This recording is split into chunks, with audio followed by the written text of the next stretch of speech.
Welcome to the Trade and Industrial Policy Strategies official podcast, Tips Talk, the show where we delve into the fascinating world of economics and its impact on global development. I am your host, Elize Hattingh, and today we are asking why it is important for government officials in the Western Cape to understand the impact of climate change, the imperative to greening our economy, and as well as making it just. We are in Cape Town delivering a 2-day workshop to capacitate local and provincial government officials to understand the impacts of climate change on the province, and we unpack green economy policy with the aim to turn policy into action.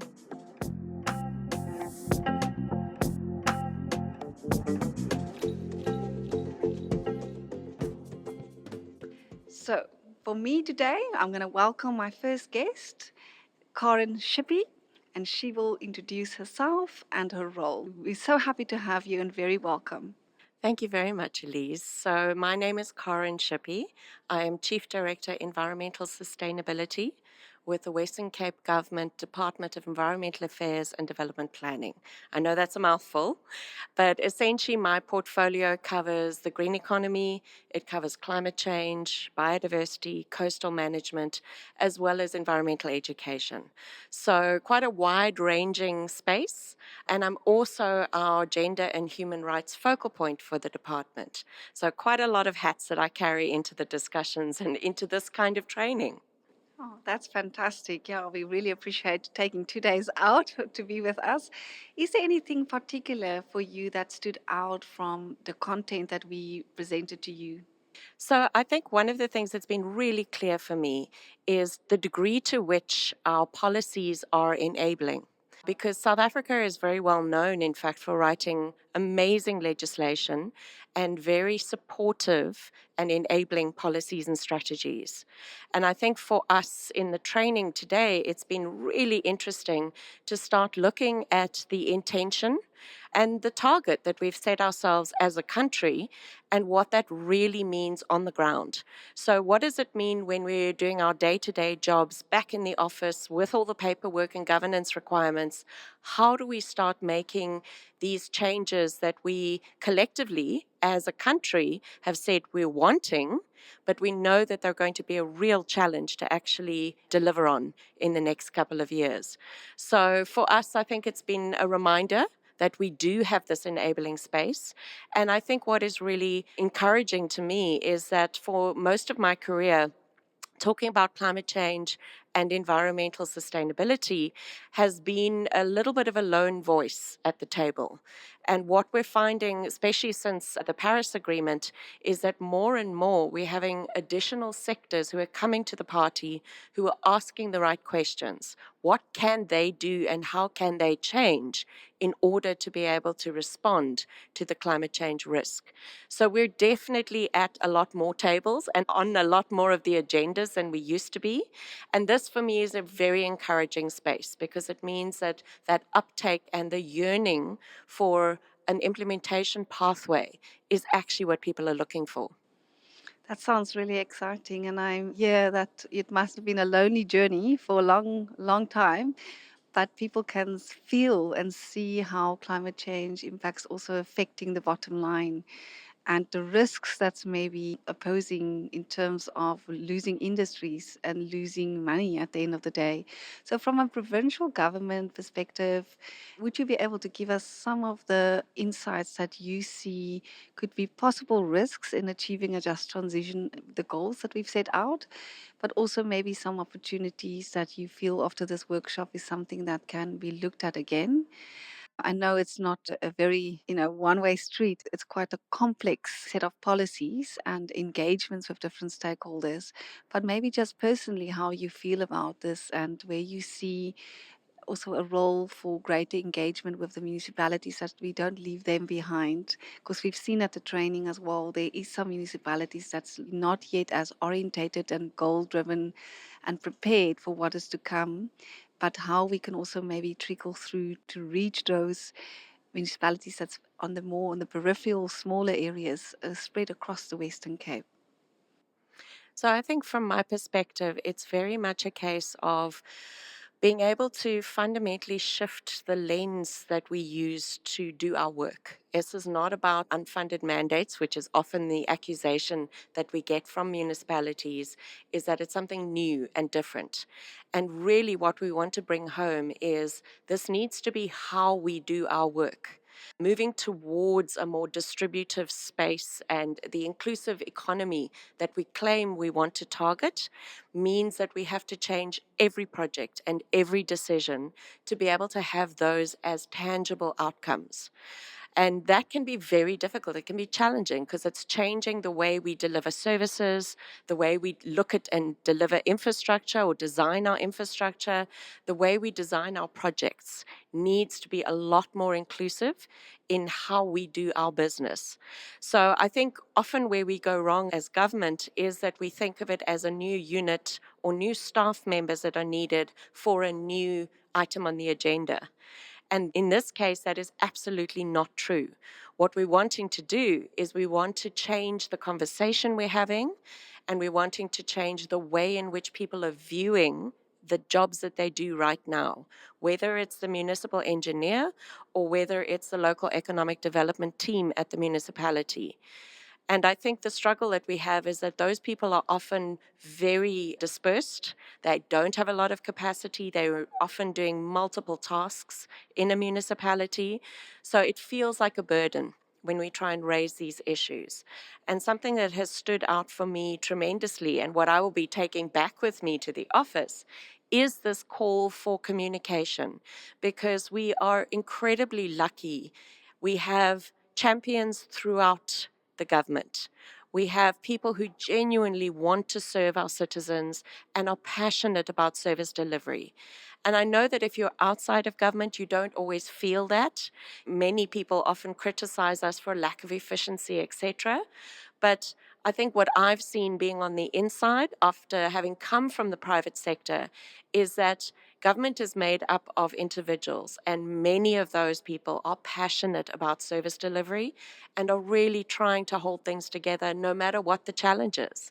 And it's those people that we need to support, certainly as province. We need to be able to support our municipal colleagues who are feeling very alone and very hard put upon, and especially when you're also looking at things like whatever gains you've made, you then see some sort of extreme weather event wash that away, quite literally.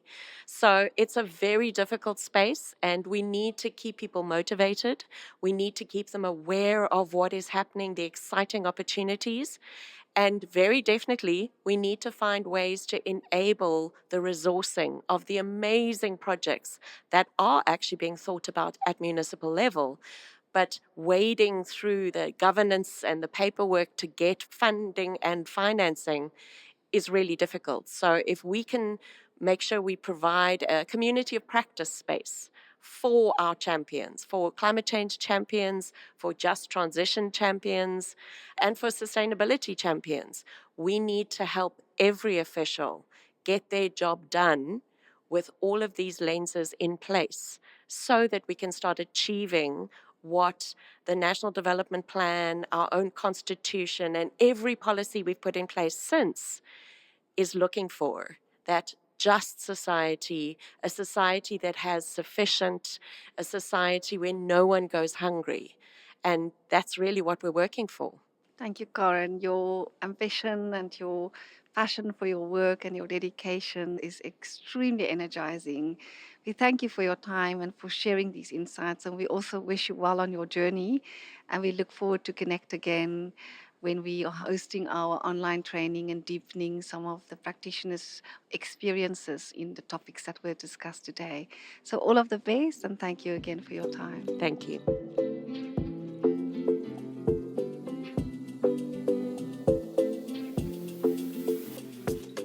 I'm going to let our guests introduce themselves and give us a bit of a sense of the portfolio that you work on and where geographically you're located. Thank you so much.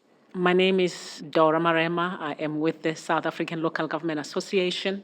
I am based at the national office. I am the portfolio head for municipal sustainability, a portfolio that deals with issues of environmental management broadly, as well as climate change, disaster management, and fire services. And I support a team that is based throughout the country in all the 9 provinces that supports municipalities with these programs. Sure, that sounds like quite a big responsibility that sits on your shoulder. We would like to know from your experience in the workshop participating over the past 2 days, is there anything that stood out for you related to the just transition policy, climate change, or green economy content that made you maybe think slightly different about how you approach this on your daily basis at work?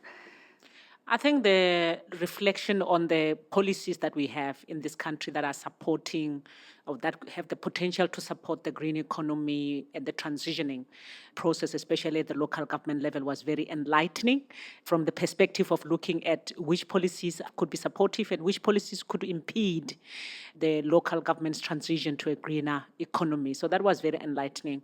I'm also very excited about the practical examples, the practical exercises that brings the voices together, and you really get to understand the bigger landscape, because a municipality exists within a province and a province exists within the national sphere. And when you think about how to position local government within the green economy and within the transition process, you need to have that holistic.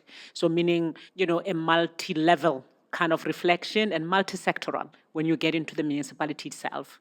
So it's like thinking about when you talk about the energy transition, for example, thinking about the role of the electricity department, but also the role of finance department, the role of environmental management, the role of planning, and town planning and all of those areas. And you begin to appreciate the level of complexity and also the role of legislative frameworks and bylaws, including the provincial legislation as well as the national, and how they could impede or support the just transition and the green economy agenda at the local government level. So I'm having some kind of aha moments here and there, because it's not every day where you get to reflect and to sit and see the landscape from a legislative or even a sectoral approach to how we are going to move ourselves into a cleaner, zero carbon development that we have set ourselves to do.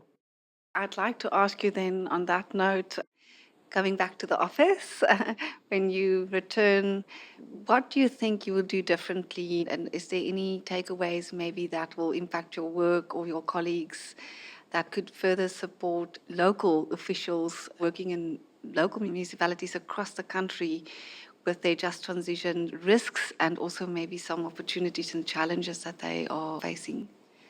One of the things that I literally want to take as the second day of the new financial year for us, and we've got a whole support program for municipalities on the climate change and just transition, is to bring all the departments within the municipality in our trainings. Because usually we focus on people who are dealing with climate change and environment and not necessarily think about the colleagues that are dealing with electricity or local economic development in our conversations. When I look at this training, I'm thinking, I was just saying to my colleague that we need all the municipality, so all the municipal departments to be represented in this, because then you are having a holistic conversation, which is what we've been doing, where we've been targeting climate change people. It's almost like talking to ourselves. And when you talk about the just transition, in its broad sense, it requires all of the departments, transport, planning, finance, and so that it makes sense when we come up with a project that it does not sit in one department. It is actually a whole of municipality project. So just transition and green economy touches on all departments within the municipality, and we need representation. So we've been running a program, and I think we need to bring them. But the second thing that I will do is to look at bringing the political leadership, the MMCs that are responsible for this work, meaning across all the sector areas within the municipality across the board, to raise awareness about these issues. But again, when we put together projects, we just did a practical example on a project now, you need more than one MMC to come and support, because then it's easy when we go to council and we are seeking approvals and support and council resolutions, that you not only have an MMC responsible for environment supporting, but you also have got an MMC responsible for finance. And they understand how this makes sense and how it will assist the municipality on its service delivery, I think, because that's the first priority for them. But again, financial sustainability in many instances, I think, is what we would like to do. So I'm excited to have a conversation with Just SA and tips in terms of how then do we take this to some of the political leadership. And I'm very excited about the possibility already. Thank you. I love your enthusiasm, and thank you for your time today to share with us. It really do sound like just transition could be the core and the glue for greater inclusion of stakeholders and to bring the projects together that we can actually meet our sustainable development goals. Thank you so much for your time. Thank you for the opportunity. We would like to thank all our guests that participated in this podcast session today. And that wraps up our episode. A huge thank you to the guests for sharing their expertise, their time, and attending this training. We hope you will continue to champion the mandate of greening the economy in a just and equitable way. And to our listeners, your support means the world. Thank you for joining the Trade and Industrial Policy Strategies official podcast. Remember, sustainable growth is not just a goal, but a path to a more resilient and prosperous future. Don't forget to subscribe, leave a review, and connect with us on social media. Until next time, I'm Elize Hattingh, your host, and I'm signing off.